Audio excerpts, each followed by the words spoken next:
అందరూ ఎలా ఉన్నారు? ఈరోజైతే పెసరపప్పు అయితే వండుకుంటున్నామండి. పొడిపప్పు అండి. ఇందులో పచ్చిమిర్చి ఉల్లిపాయ అయితే వేసాను. ఇందులో మునగాకు అయితే వేస్తున్నానండి. మునగాకు అయితే ఆరోగ్యానికి చాలా మంచిది, కంటికి కూడా చాలా మంచిదండి. వారానికి 2 సార్లు తింటే చాలా మంచిదండి. ఎప్పుడు పెట్టుకొచ్చేది పప్పులో వేసుకుని తింటే చాలా మంచిది. ఏదో ఉడకబెట్టుకోవాలండి. పొడిగా ఉడకబెట్టుకోవాలి, బాగా ముద్దగా కాకుండా. స్టవ్ ఆన్ చేసిన స్టవ్ మీద పెట్టినామండి. పప్పు తాలింపుకండి. ఇందులో అయితే మినపప్పు, జీలకర్ర, ఆవాలు, ఎండుమిర్చి, ఉల్లిపాయలు, కరివేపాకు, ఇంగువ అయితే వేసానండి. కొద్దిగా నూనె వేసుకుని వేపించుకుందాం. చూడండి, పప్పు అయితే కొంచెం లైట్ ఉడికింది. ఇందులో అయితే మునగాకు అయితే వేసుకుందామండి.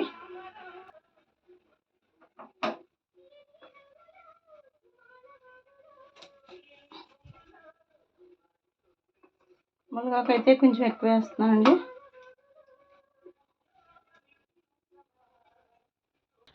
ఇందులో అయితే ఉప్పు, కారం, పసుపు అయితే వేసుకుందామండి.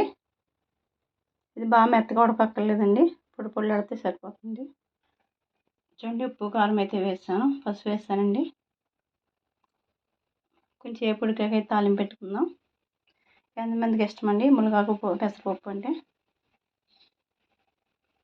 మా ఛానల్ మీకు నచ్చినట్టయితే లైక్ చేయండి, షేర్ చేయండి, సబ్స్క్రైబ్ చేసుకోండి. ఎలా ఉందో కామెంట్ పెట్టడం మాత్రం మర్చిపోద్దు.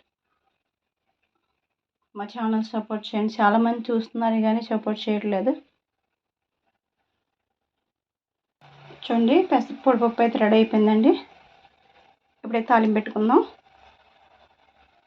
చూడండి, తాలింపు అయితే వేసింది. ఇందులో నెయ్యి అయితే వేసాను.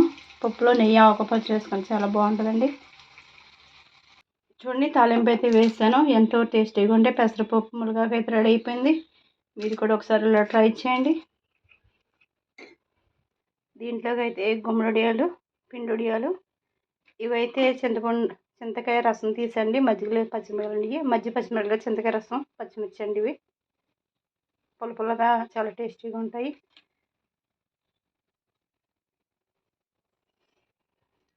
ఎంతమందికి ఇష్టమో లైక్ చేయండి.